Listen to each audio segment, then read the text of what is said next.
from our computer simulations, that under ideal situation, if 60% of the patients are prostate, okay, and rest of being other disease sites like the skull-based tumors, the pediatric, and some of the other thing, that under ideal situation, which is only 60% of the patient being prostate, we could only treat 82 patients a day, okay, or deliver 82 fractions. And if we change from 60 to 80%, then the capacity was 100.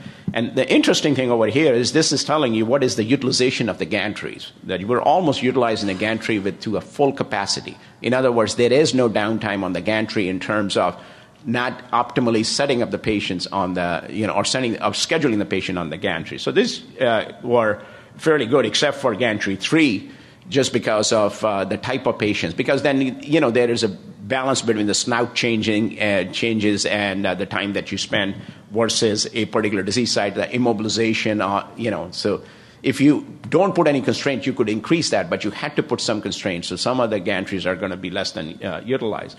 And so we looked at all of those things and tried to see, what is the best way to look at that. And with the treatment time of reductions like this, we came up with our facility, with our type of setup, and with our type of optimal radiation treatments.